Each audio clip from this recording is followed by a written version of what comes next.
Hola, bienvenidas y bienvenidos a un nuevo video más en el cual recomendamos libros. Esta vez quiero recomendar un libro para adultos y podría decir que es uno de los libros, uno de los primeros libros que me inició en este camino de ver a Dios a través de Jesús, en este camino de ver a un Dios que es únicamente amor, en este camino de saber que Dios me ama incondicionalmente, que es mi papito, es mi abba y no es el Señor, no es un Dios airado, un Dios con exigencias, etcétera. Pues ese libro, a esta publicadora que lo publicó se le escapó porque de esto tiene muy pocos, la verdad. Es de Eldon Thompson y el título es Hay que tenerle miedo al Dios del Antiguo Testamento, a manera de pregunta. Te lo presento acá. Este es el libro. El autor se ve por acá. Ahí. Pues bien, es un libro maravilloso. Eh, si tú ya llevas tiempo viendo a Dios a través de Jesús, pues te va a parecer que está atrasado, pero si ves para la época de él, en la época que lo escribió, era un adelantado a su época. Y como te digo, él fue uno de los que me transmitió esa idea de que Jesús es la máxima revelación de Dios, es la revelación perfecta de Dios. Yo tenía muchas dudas acerca de ese Dios en el Antiguo Testamento, esas masacres que se hacían, esos genocidios, ese Dios exigente, ese Dios que exigía obediencia más que cualquier otra cosa. Y este fue uno de los libros que me dio bastante luz para entender este tema. Imagínate que tú no sabes nada de esto. Voy a leer algunas partes y verás que es como muy atrevido, muy adelantado a su época. eh, lo que dijo. Vamos a ver el año que fue escrito en inglés. A ver si lo tenemos por acá. Vamos a ver versión original. No lo dice aquí. No lo dice. Pero él. Vamos a ver. Sí, no nos dice aquí. Pero él ya es jubilado y escribió otros libros también. Que lamentablemente no están en español. Están en inglés o en alemán. Y en español tenemos únicamente este. Pues bien, voy a leer algunas partes del libro para que entiendas, por ejemplo, y si conoces a alguien que se está iniciando en este proceso de querer conocer a un Dios que es únicamente amor, que se reveló de una manera perfecta a través de Jesús, pues puedes recomendarle este libro. Justo en la introducción, en el primer capítulo, las primeras páginas, dice lo siguiente. Una revelación mejor, a manera de pregunta. Justo al comienzo de este capítulo señalé el agudo contraste que a menudo se traza entre el Antiguo y el Nuevo Testamento. Se trata de un contraste muy importante y no debemos limitarnos a negar que existe. O sea, él da por sentado que existe. No debemos decir no hay contraste, no hay contradicciones. Él dice que sí existe. Pues el mero hecho de que Dios haya escogido maneras tan diferentes de revelarse es parte de la verdad que quiere que entendamos. No necesitamos una autoridad superior a la del libro de Hebreos para recordarnos que, al menos en algunos sentidos, la revelación del Nuevo Testamento es, de hecho, mejor en comparación a la del Antiguo Testamento. El tema de toda esa epístola, está refiriéndose a Hebreos, es que la revelación de Dios en Jesucristo es mejor.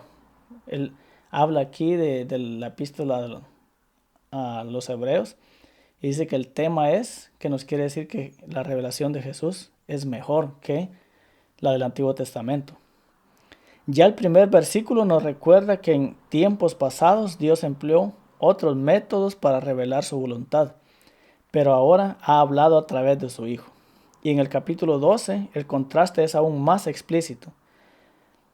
No habéis venido a un monte lleno de humo, fuego y miedo, sino al monte Sión y a Jesús. Hebreos 12, 18 al 24.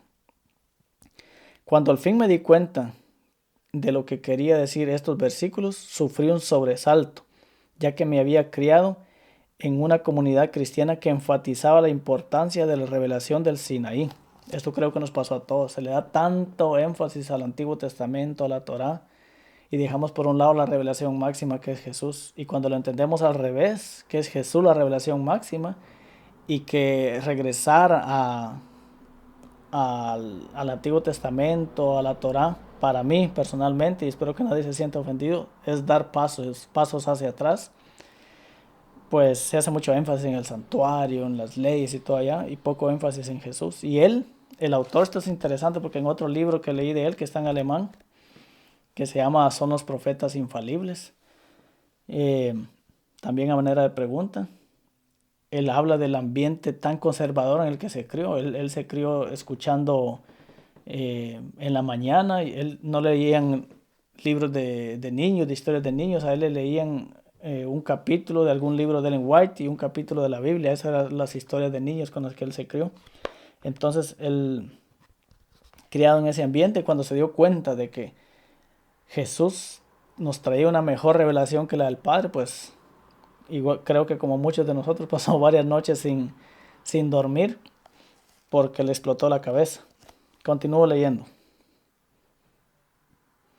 Así que a la luz de una revelación mejor, sin duda alguna clave del libro de Hebreos, ¿qué hemos de hacer con la antigua, la que se centra en el Sinaí? Para empezar, la palabra mejor puede expresar dos énfasis completamente diferentes. Primero, mejor con frecuencia simplemente aparece en contraste con peor.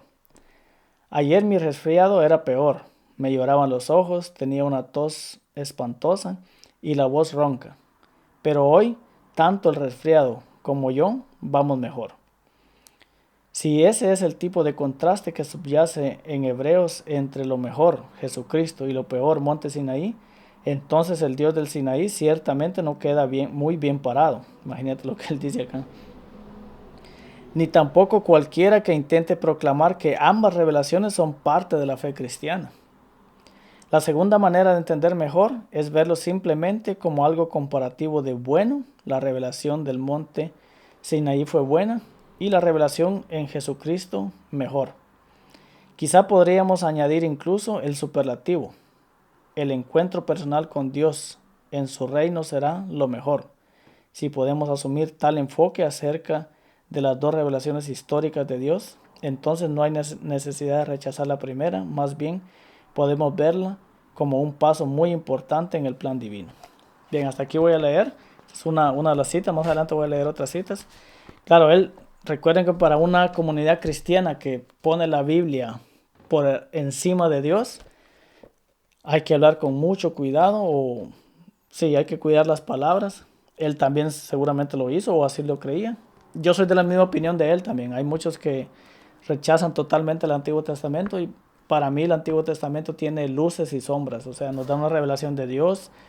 Podemos encontrar ahí un Dios misericordioso, un Dios de amor, de gracia, etcétera.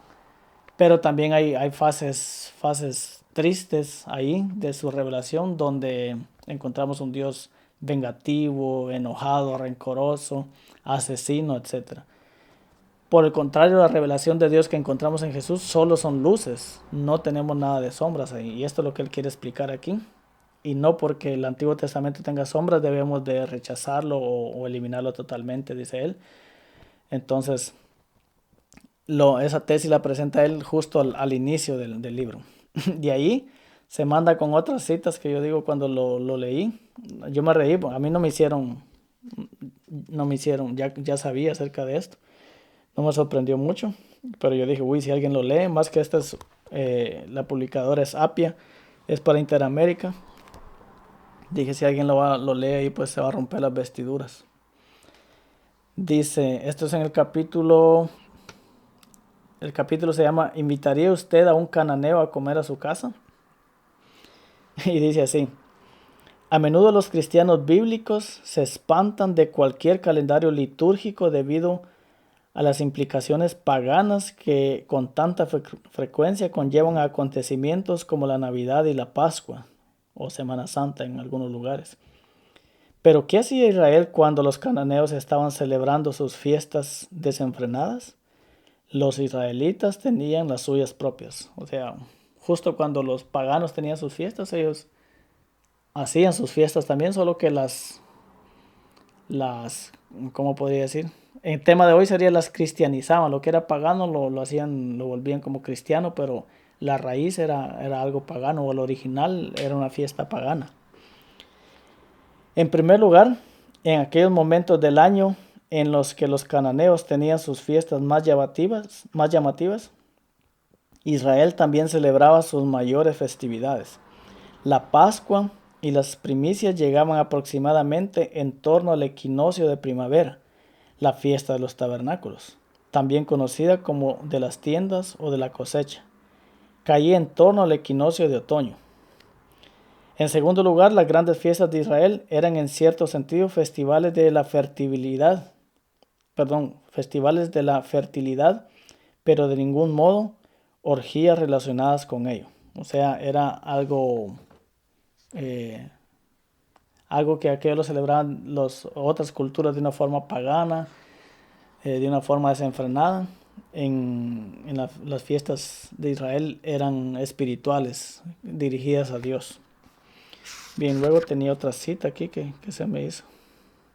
Sí, también esta. La última que voy a compartir. A la luz de los textos de Ras Shamra, actualmente sabemos que varios de nuestros salmos son extraordinariamente similares a los himnos a Baal. Los salmos 18, 29 y 93 se encuentran entre los más notables de ellos. Bien, entonces el autor hace un boom, hace una deconstrucción de la fe con este libro. Como les digo, fue uno de los libros que me inició en este camino. Así que si hay alguien que tenga esas dudas, se quiere iniciar, pues este es un libro que no le va a hacer explotar la cabeza dramáticamente desde el inicio, pero sí le va a mover el piso, lo va a hacer tambalear y lo va a hacer que se pregunte, que se cuestione. Y sobre todo para mí lo más importante y con lo que inicia este libro es diciéndonos que la revelación de Jesús es mejor, que en Jesús podemos ver exactamente cómo Dios es. Así que el libro de Eldon Thompson, título Hay que tenerle miedo al Dios del Antiguo Testamento, te lo recomiendo. Lo vende Apia, lo puedes pedir por internet. En formato digital creo que no está, pero para Estados Unidos y toda la región de Interamérica, pues en cualquier librería de la iglesia adventista lo puedes conseguir. Para Sudamérica no sé, pero averíguate. Así que recomendado el libro. Espero que nos veamos en otro video con otra recomendación de un nuevo libro. Hasta la próxima.